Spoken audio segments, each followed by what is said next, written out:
into the online broadcast network, AfterBuzz TV. Over 20 million weekly downloads in over 150 countries, and your #1 source for after-show entertainment.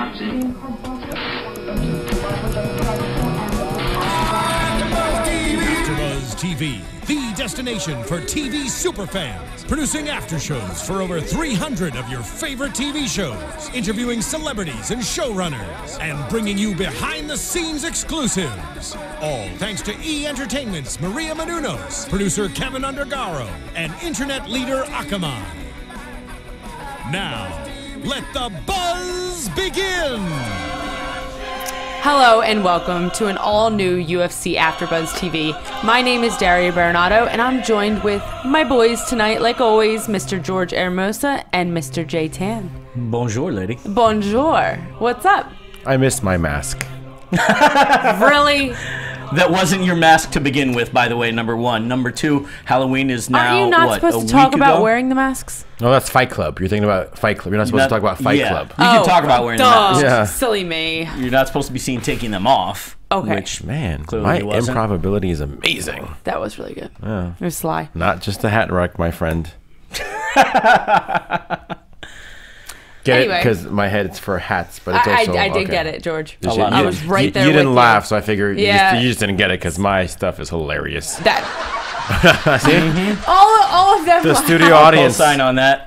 The studio audience thought it was funny too. Oh, okay, guys. So tonight we're going to be talking about back-to-back fights that happened over the weekend.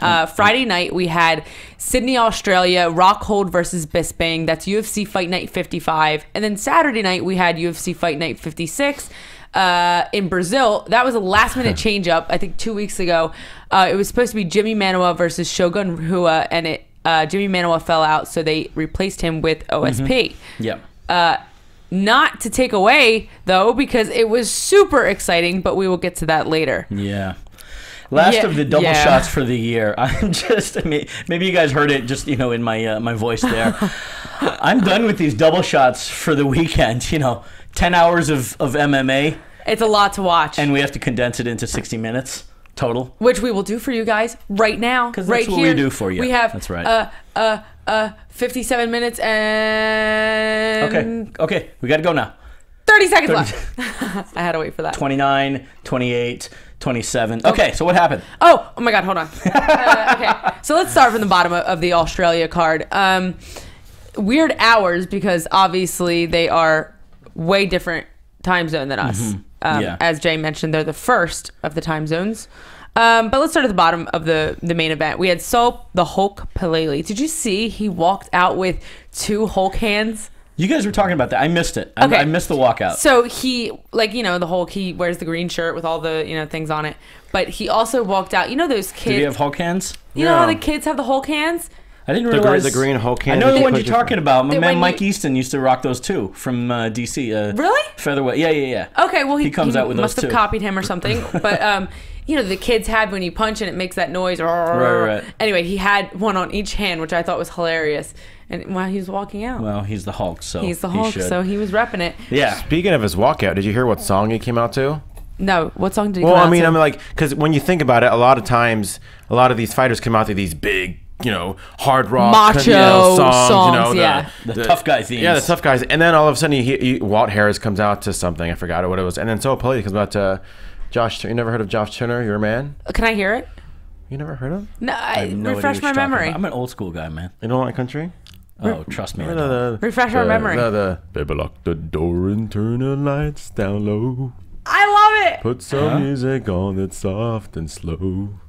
Baby, you ain't never to go. I hope you understand. Okay, and we're down to 54, no, 56, 53 So I'm minutes. sitting there watching at home, like, man, this is like, what kind of a walkout music is this? And then they show Walt Harris, and he's singing right along to the song too. I'm not even joking. Okay. Go back to it when they show Funny. Walt Harris during his music, during the entrance. You see him singing along, mouthing along to the words. Hey, there's no harm in that. I was rocking it to I always rock it. Sorry, just distracted me. I always rock it to the country songs. I think that's really cool to walk out to country songs. Yeah, and I think that's cool. knew what you meant. No, but it's like that's more of like a hey, let me set the mood kind of. Oh, you think song. it's sexy time music? You'll find out later tonight. But yeah, it's more like so. It's kind of like wow, I never would have thought of this as a pumped up to get in a fight.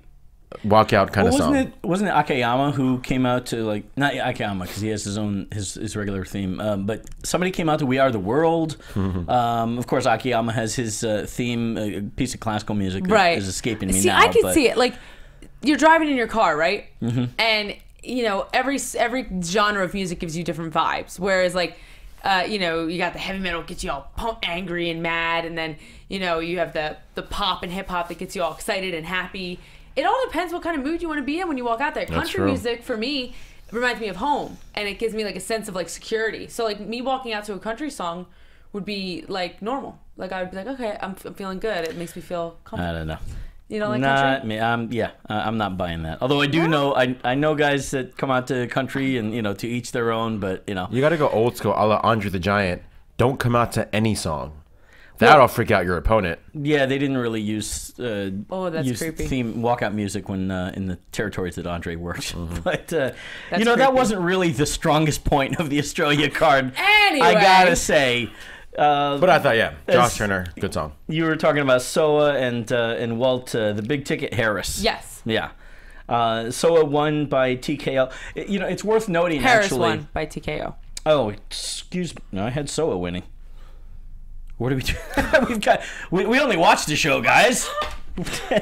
But anyway, look, worth mentioning to everybody of this. This was the first show in a long time where the entire fight card went to a finish. No decisions, lots of action across the board, lots of great finishes, and it's really worth it for you guys to check out on Fight Pass. Yeah, I mean that's 11 finishes on one card. That's insane. It was all over my social media. It was blowing it up. It was giving me some spoiler alerts, of course, but. And I want to double check here. Yeah, I'm looking at the rounds, guys. On top of that, you know, you're not getting just simply one round finishes.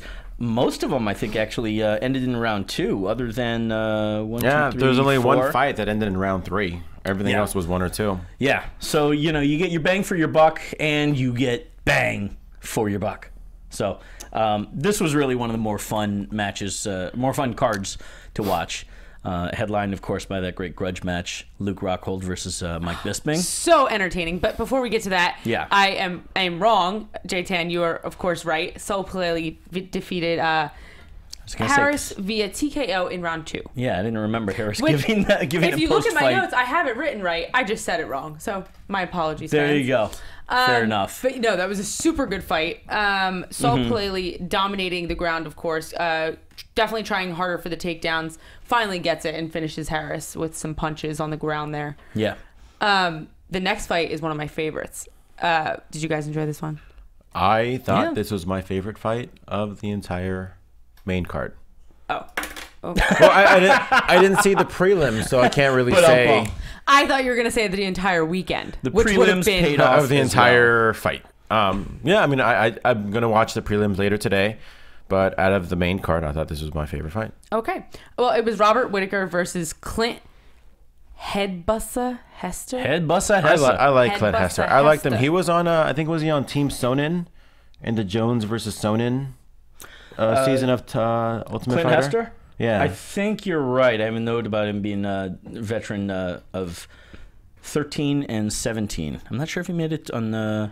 Oh no, he was season John. 13. He was John Jones's. Okay. He was John Jones's first #1 pick. Okay. And that guy looked somebody a force to be reckoned with in that season. Really? So I was like, man, I know that this guy's he lost early, so he wasn't able to advance. But I knew that he was still going to get picked up. This guy showed a lot of promise on the show, and I was like, I hope this guy has a good career. He's been having a good career so far. Yeah. I mean, even though in a loss, I mean, he still showed a lot of promise. And again, a very, very entertaining fight. It was a super entertaining fight. The one thing that stuck out to me, though, I have to say, is Robert Whittaker's boxing. I think whoever was commentating at the moment mentioned it. His footwork was that of a boxer. It wasn't really that of an MMA fighter. Yeah. It was so smooth, just the way he glided around the cage and kind of stayed just out of Clint Hester's reach, but still maintained a good distance where he could get in whenever he wanted to. Yeah, yeah. Really It was a nice picking his competitive shots. match between the both of them. Hester great was landing stand-up. some great, I'm That's- thinking about that spinning Spinning elbow elbow, that just cracked. Yeah. Vicious. I gave Whittaker the first round. I think he probably did a little bit more. He dropped Hester and had him against the cage for some ground and pound. But it struck me that, like you said, they were moving really well around. They looked bigger than 85. And, I think in the post-fight... Someone dropped down. Dan didn't Hardy. they? Dan Hardy won. Dan Hardy. Dan Hardy was interviewing Robert Whittaker. Robert he was the Tough Smashes. He was on winner. that season. Yeah, he was the winner at 170. But Right. he's gone up because initially, for whatever reason, this is one of the rare moments, guys, that you would go on a reality show like Tough and cut weight. Normally, most people fight up above their a weight class above their natural weight, above their natural fight weight. But in this case, Whittaker went down from 85 to 70, but he fought at 85. I think it was his return to middleweight. It was, his first fight back. to Yeah, middleweight. and because you can't, you shouldn't be killing yourself like that, especially on a reality show. So I guess that was his shot, though. Perhaps a lot of guys, if they're in a weight class close to whatever is being showcased for that season, Right. and you want to get in the UFC, sometimes you make that run and you just go for it. You do what you got to do. Yeah, I mean, I agree. There's a lot of Ultimate Fighters coming up in recent years, but they still are far and few in between. So when they come up, you got to jump at that chance sometimes.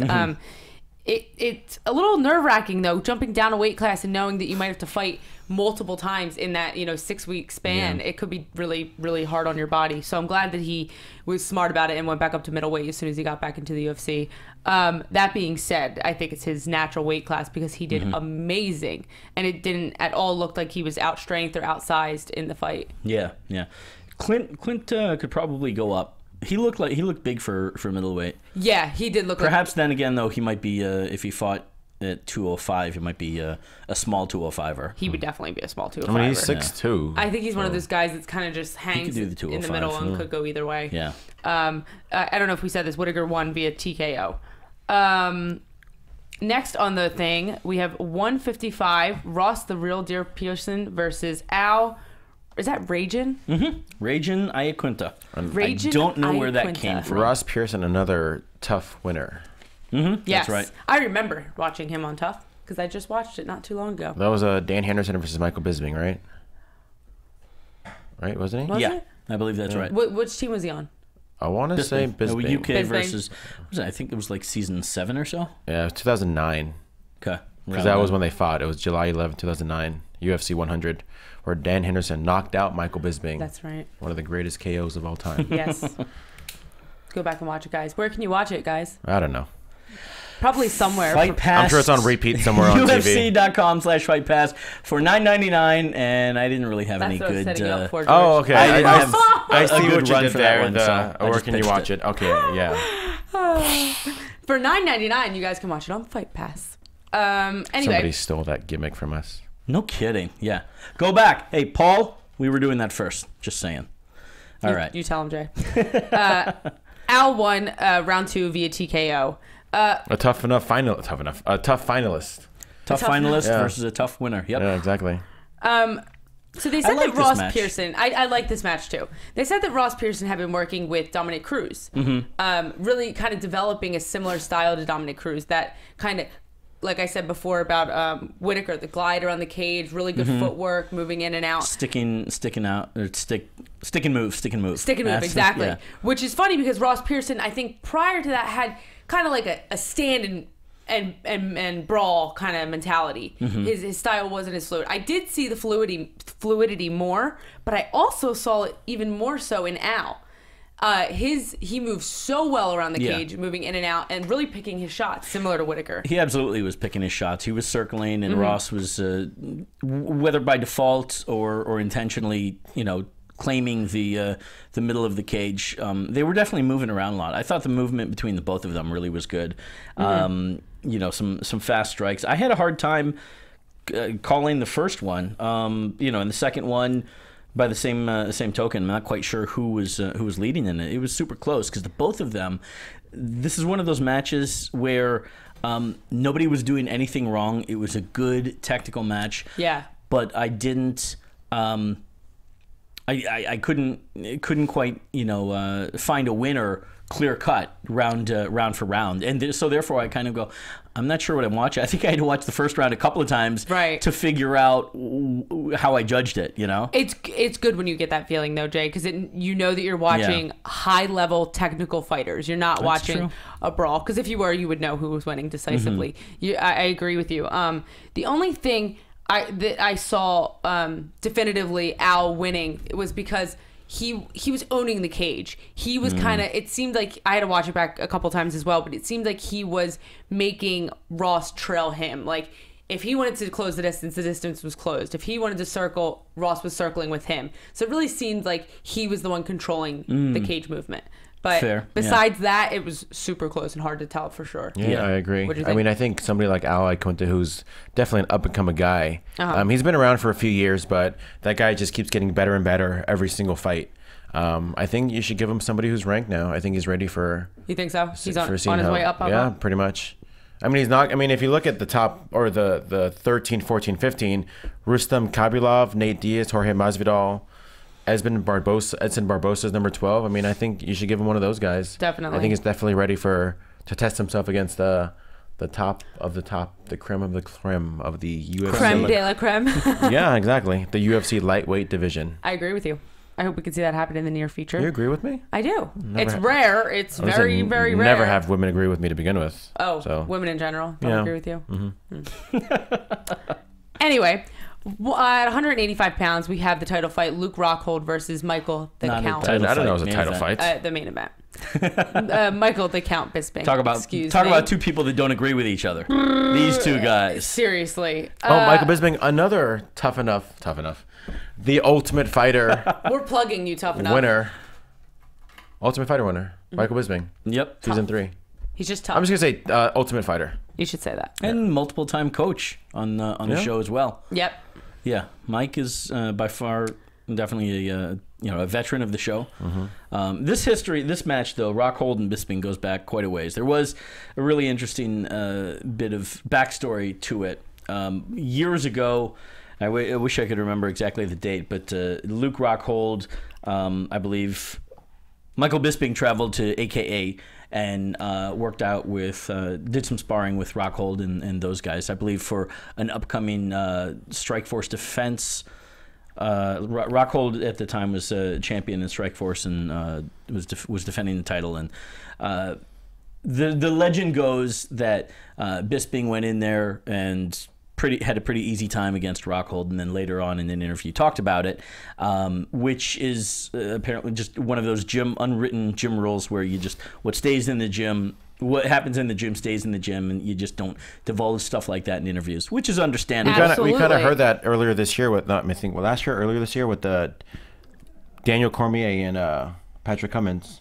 Yeah, that's another one as well. One. Yeah. Again, so you've got the storyline, about breaking the golden rule among fighters. Silence is golden. It's definitely a golden rule. I mean, it's just like we were kind of talking about this last week, how boxers bring in specific sparring partners, sometimes even pay them if they're high level enough. Guys like Floyd Mayweather, they don't just spar with teammates, and they don't talk or socialize. They just go in, spar, and that's off. it. Yeah, and that kind of relates to that. It's like. Yeah.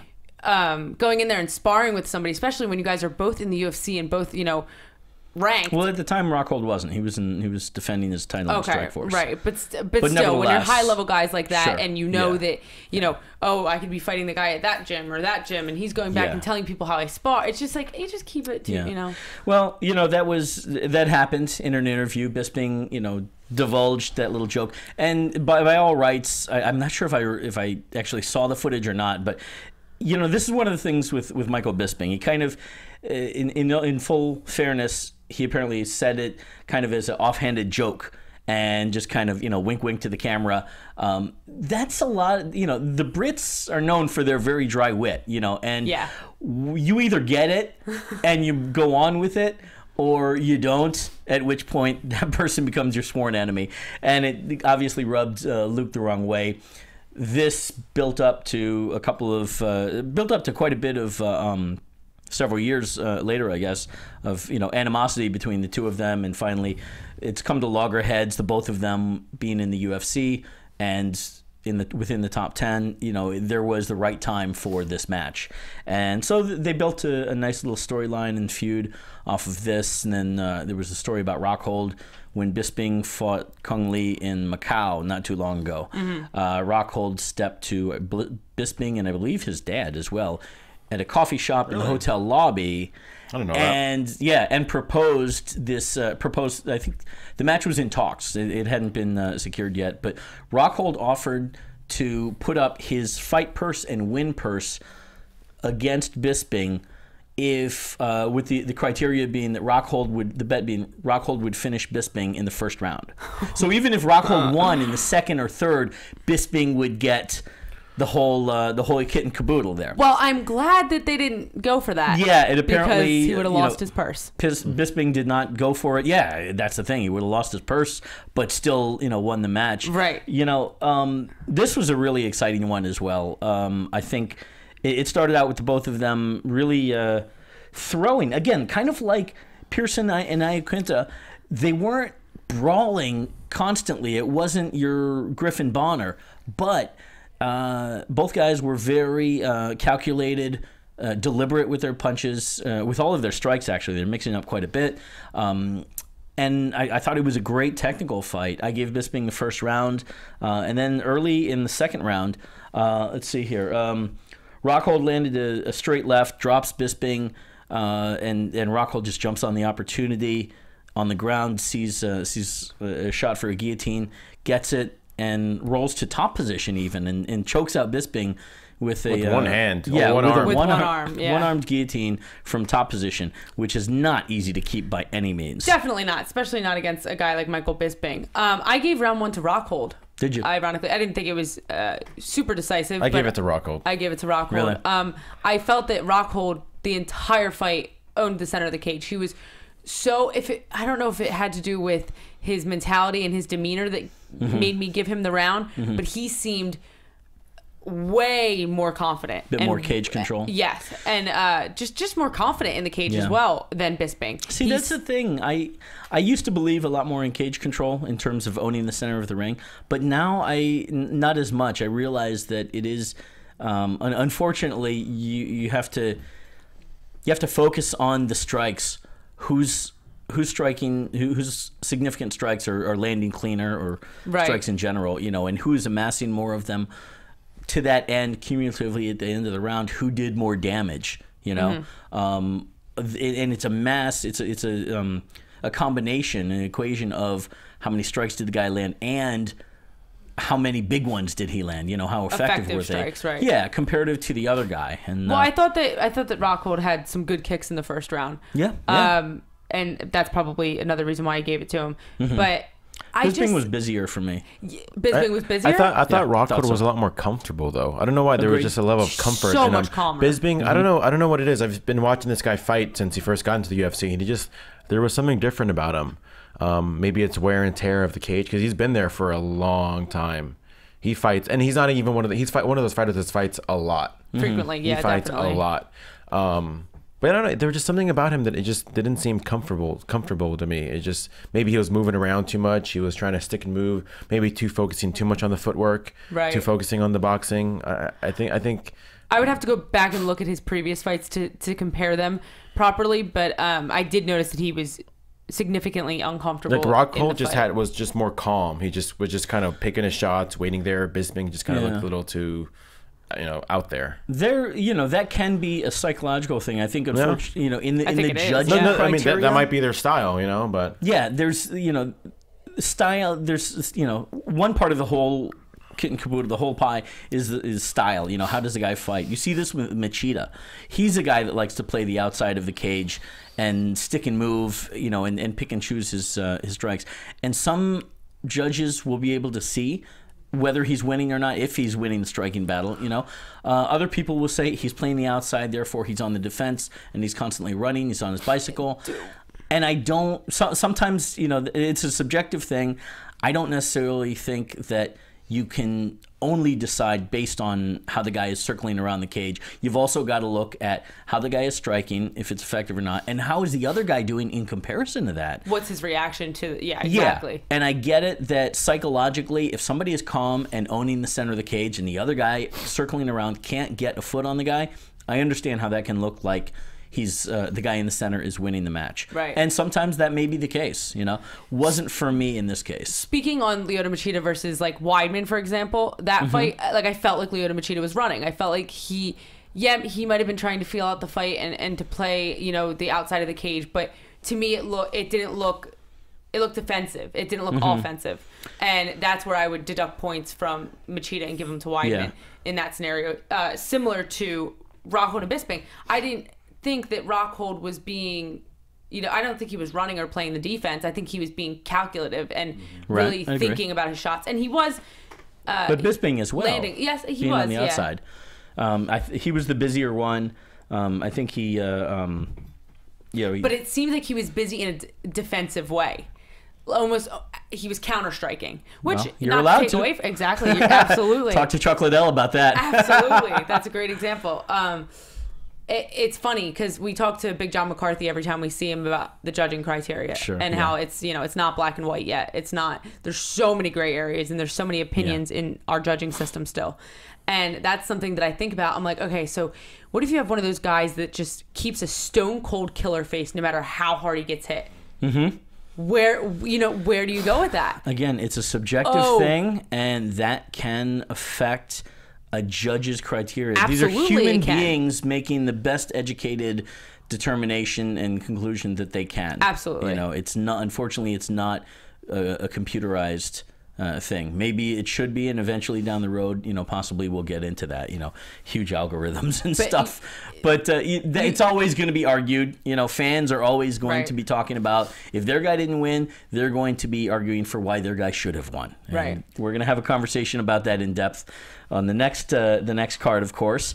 But, you know, it's unfortunately there's so many different things that play into it. This is a subjective thing. It's what the judge sees. Unfortunately, it's what his past experience is, be it as a fighter or as a judge, having judged other matches. But it is also the idea in a perfect world is to abide by this criteria detailed in the unified rules, the criteria of judging. Damage is a big part of it. I think in order it goes like damage, effective striking and grappling on even levels, you know, and then cage control, and I know there's a couple other criteria as well. But go ahead. No, it's unfortunately no one, you can't please all the people all the time. Absolutely, and it's like we've said a million times, the judging and the reffing, it's the hardest jobs in MMA. I mean, come on, it's a thankless second job to fighting. There's so much to take into account, especially being their cage side. We're not their cage side, so of course there's other factors that go into play. But I don't know. It's just, I don't think it's ever going to get to a point, like you said, where it's algorithms and all this crazy stuff that probably makes take a lot of fun out of it if it was. Exactly. But we do have guys like, for example, Diego Sanchez. When he gets hit, he could get hit by the most powerful striker. He stands there and he rocks back. So a guy like him, yes, there's significant strikes landing on him, but he's taking them and he's not making them look like they're, you know, maybe as significant as they are. So that could play out like that. And, you know, it's won him fights. His attitude's definitely won him fights in the past. That's why so many rounds and matches involving him, the scores are so damn close. Right. You know, and people end up saying, well, it could go either way. Yeah, it could go either way for you because you're the fan. You don't got the money involved in it. You know, but again, you could watch the same match 2, 3, 4 times and come up with different conclusions. Like we did in that match that we're going to talk about eventually. But I do got to give props to Luke Rockhold, though, because I'll say it once and I'll say it again. Anytime you can do something that nobody's ever done before, that's impressive. So to be able to submit Michael Bisping, who's in all his fights has never been submitted before, That's pretty impressive. That's an achievement in its own. Luke Rockhold, here's a guy who was the Strikeforce champion when they closed down to a. He never lost a belt. He only lost once in the last few years, and I think that was against Vitor Belfort. So I mean, what do you guys think? Who's next? I mean, he was talking about fighting Jacare. I don't think so because he already beat Jacare. Yeah, he beat Jacare back in Strikeforce. So, I mean, do you give him a title? Do you give him the winner of Weidman Vitor? I mean, I know he wants Vitor again, but Machida's already fighting CB Dalloway. I mean, Jacare is without a fight, but I get so confused with the scheduled jump around. Weidman Belfort is now January. No, end of February. No. Isn't it in LA? February 28th in LA. Okay. Yes. So we've got 1, 2, 3, 4. We've got about 4 months. The UFC doesn't have anything set up for. Well, no, they. So if you waited till after that, you'd have to give Weidman at least, or the winner, I should probably say, July, at least 4 months break, 3 months break to get ready for another fight. Yeah, give him a month's break and then 2 months, 2 to 3 training. I mean, the only thing that does make sense is maybe Jacare, maybe Yoel Romero, maybe. Oh, that's interesting. Yeah. I don't want to see him against Jacare. I think it's I just think it's going backwards. I mean, at the same time though, Jacare, I'm sure he would love a rematch against Luke Rockhold, who's only gotten better since he lost against Luke Rockhold. Yes. Speaking as Rockhold's publicist or manager, I would not like to see that. But as a fan, I would, it would be a good fight, I guess. It keeps him busy. You could possibly fit it. Maybe Yoel Romero. I think that makes most sense. I agree. I would rather see that than I don't think Jacare. they have matched up Yoel Romero with anyone yet. Then what do you do with Jacare? He sits out for a little bit now? I mean, it depends on what he wants to do. I mean, maybe he gets. When's the next big middleweight fight? Maybe have him the winner against that. It just depends. Well, the next one is the title match. Right. So but I mean, you can when is Machida against CB Dalloway? Oh, that's a good end point. Of, you know what? It's 21st, I believe, of December. But is Jacare and Machida, they don't train with each other, do they? Or are they homies? No, I don't believe so. No. Then there you go. The winner of CB Dalloway, Leon Machida, should face Jacare, #1 contendership. And Rockhold's... I don't know. That's good though. This is why it's fun to play this game. Anytime you're like, oh my god, I don't know what to do with these top contenders, that just shows how good of a division it is. It is a great division. It's stacked. It's a lot better than it was years ago when there was one guy and then everyone else under him. So it's pretty good. It's pretty good things to come into that middleweight division. I want to see Chris Weidman and Luke Rockhold. Oh, yeah. Very good. And it's not just because they're both cute. America. But that may have something to do with it. What about Michael? You're going to buy that poster? You get that one sheet on the wall? What about Michael Bisping? I mean, there's a guy who is always on the Bisping, cusp. Rockhold, and Weidman. F, marry, kill. What do you do? Yeah. I can't do this. We're not playing that game? I know what I would say, but I can't do that. Guys, you can find out on our after hours show. Ooh, I like that voice you did. But Michael Bisping, like I said, here's a guy who's always like, oh, I want a title shot, oh, this and that, But I mean, not you give him anybody who's a top contender and he loses. I'm kind of starting to feel sorry for the guy. I mean, here's a guy who he went 14-0, and then you put him against Rashad Evans, he lost. He wins a few, put him against Dan Henderson, he gets knocked out in brutal fashion. Wins a few, loses against Vanderlei. MMA has those guys. Yeah. Dana White talks about it all the time. Wins a few, loses against Chael. Loses against Vitor. Loses against Tim Kennedy. Who does Dana always say that about? Oh, I forget. I can't remember right now. Michael Bisping? No, but he says it about something else. Kenny Florian also had a tough run, several title shots. And Dana used to say that Kenny would choke on the big one. Yes, and, Kenny is one. I think it was certainly not the smoothest or most polite way of phrasing it. But, yeah, that and, Joe B as well, Joe Benavidez. Or I'm sorry, not Joe B. I'm thinking of Chad Mendez, another guy who's just top pound-for-pound guy. We just saw him perform, though. Yeah, exactly, and that's my point. Uriah Faber's like that, too. A top guy, that has, good point, has never won UFC gold yet, and the longer we go, bigger a question whether it'll actually happen or not. So we will see. But let's get over to the Brazil card. So it was supposed to be Shogun versus Jimmy Manuwa. Jimmy Manuwa pulled out 2 weeks out. and Ovince Saint Preux took over. I believe OSP was already scheduled for this this match, Yes, this show, correct? he was already on the show. They it. just bumped him up and gave him that title shot. Yeah. Big step up to tackle. You know, when you're an up and coming guy and you get a last minute notice to face somebody at the level of and legacy, I think more so of Mauricio Shogun Rua. That's kind of a checkup from the neck up. You know, how much do you really want this thing? Yeah, I mean, it's funny though. It's funny you say that because Shogun is ranked number 9 and OSP is ranked number 10. So in rankings, it doesn't say that much. But you're right. It's definitely a veteran versus. This looked. It kind of ended up being a changing of the guard match, which I think a lot of people previously, Shogun versus Jimmy Manuwa. I think some people saw that as a bit of a squash match, frankly. Right. And to help build up Shogun, get him a good win.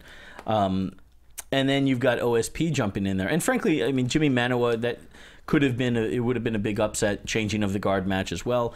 But, with OSP, that's clearly what it became, you know, in retrospect when you look at that match. I'm going to run down real quick. We only have about 10 minutes left, unfortunately, but I'm going to start from the bottom and give you guys some results. So in the strawweight women's division, which Jay and I both thought the same thing. I thought this was the first strawweight women's fight that I'd seen in the UFC, but there was one prior a couple months ago. Yeah.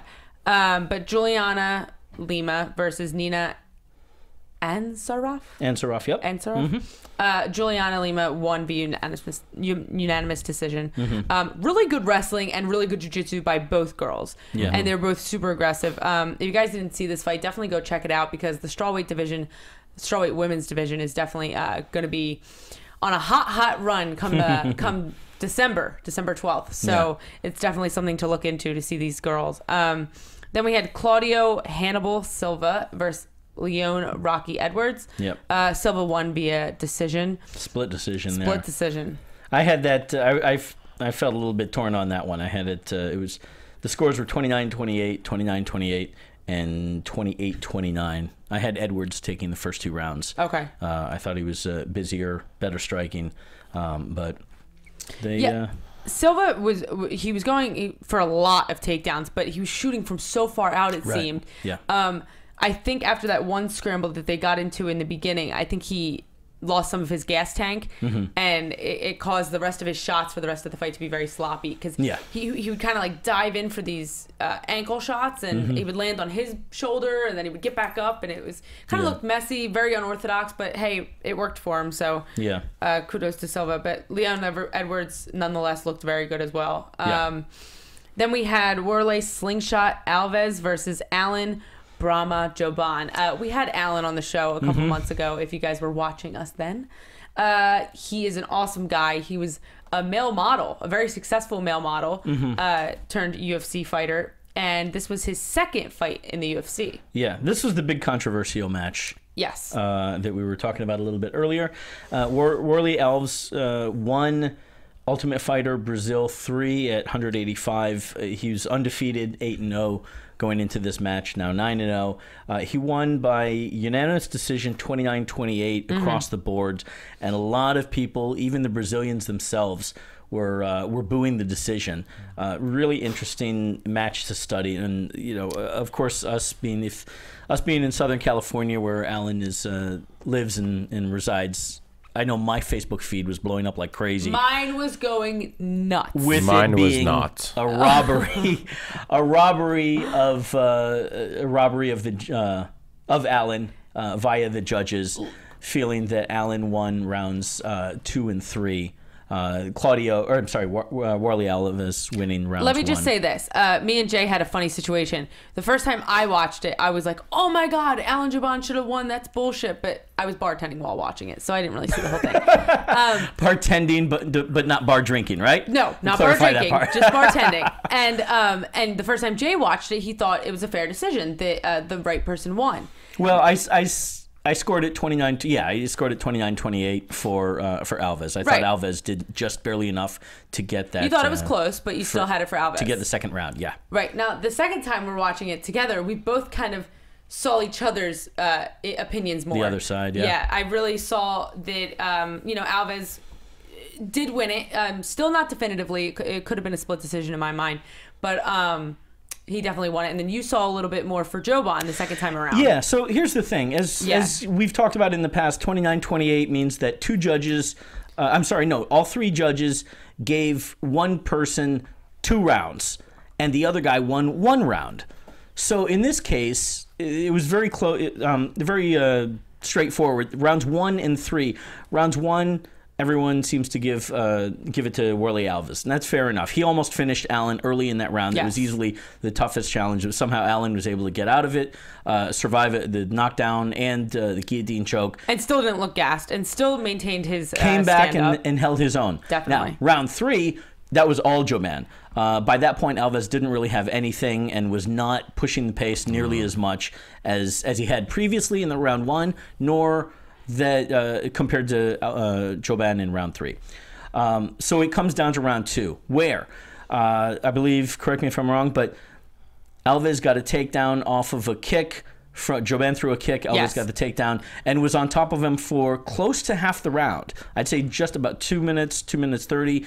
But Joban was able to lock on mission control, which is a kind of control from bottom, using your foot, wrapping your foot around the guy's back and holding it there. Your leg, yeah. Yeah, and throwing punches and elbows, and was busier.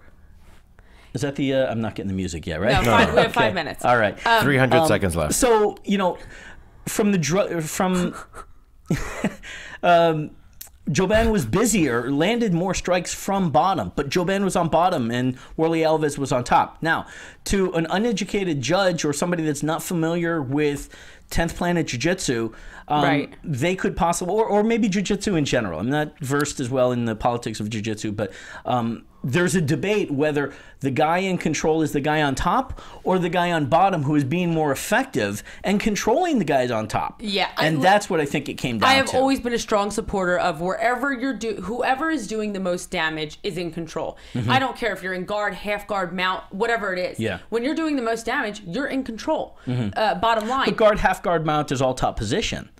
We got to talk about the guy in the bottom. That's the thing, and that's what I think. Right, but like say you're in side control, or even say you're in half guard and you're on the bottom. Okay. But you're landing nice elbows from the bottom, and the guy on the top's just holding on to you. Yeah. Please don't elbow me again. Please don't elbow me again. The guy on the bottom's winning. Yeah. He might be on the bottom, but he's still doing more damage to your face and he's hurting you. And that's what kind of spun my opinion around in the second time I viewed it. I saw more, I saw Allen winning from bottom. Right. And then after that, once they got on their feet again, by that point, Alves didn't really have anything for the rest of the match. I would argue easily, or I'd agree with anybody that says that Allen won at least the second half of the entire match. Right. All right. Allen was definitely in control and pushing the action more. Alves was done. There were some issues with a questionable groin strike and a couple of potential eye pokes. There was a bunch of nonsense. But to me, I'm not even gonna put that into the criteria of judging. As far as I know, you can't.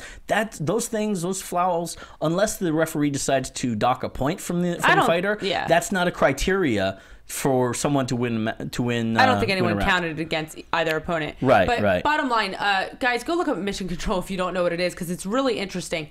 I'm going to compare it right now. I might get some hate for this, but I'm going to compare it to being in a triangle without being choked. You can be in a triangle, but it's not tight enough, so you're not being choked, but you're still in a triangle. Or maybe a guillotine. Or yeah, exactly. Okay. So they have you in a hold. Right. You're dominant. They are being so dominant over you. They could punch you while you're there. Same thing with mission control, guys. He has his leg around the back of his neck so that his head is crushed up onto Alan Joban's torso area, and he's beating him in the head, and he landed some nice elbows from there. Yeah. He's winning.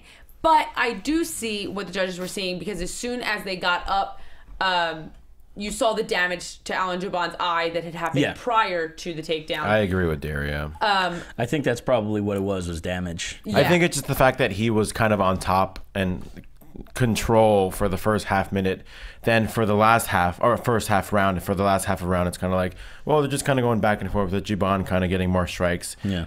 It could have gone either way. I mean, honestly, as much as I hate saying it, I did give the fight to Warrley Alves, yeah. And one more thing right before we go up to the main card, main event. Alan Joban showed great damage to what's his face? Alves as well. I had a point. I forget. That he wasn't able to finish? Alves was looking the worse for wear. Yes. You know, we talked to there was a couple times where he could have finished him. Yeah. Yeah, that was a lot of openings. There were a lot of openings. The second half, Alan Joban would push the pace on Alves and had him on Queer Street, had him wobbling, you know, ready to get knocked out, and he wasn't able to, whether it was because he couldn't catch up with him, couldn't land the right strike, and hit the button on the chin, whatever. Alan was not able to secure a finish on Alves, and I think he probably could have otherwise. I agree. Jay, real quick, we're going to get wrapped up here.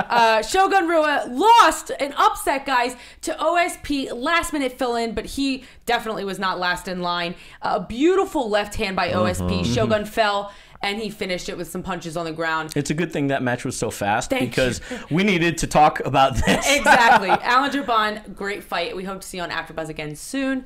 Guys, give your shout-outs.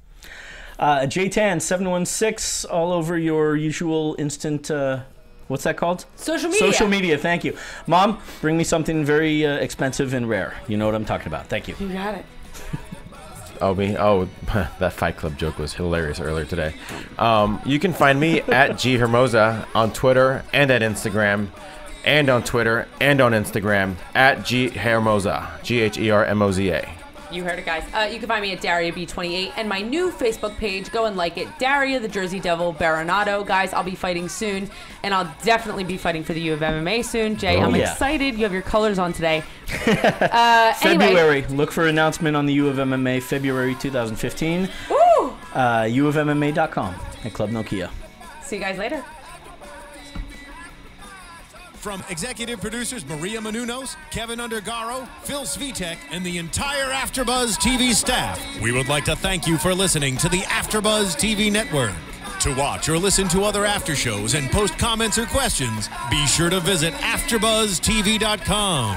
I'm Sir Richard Wentworth, and this has been a presentation of AfterBuzz TV. Buzz you later.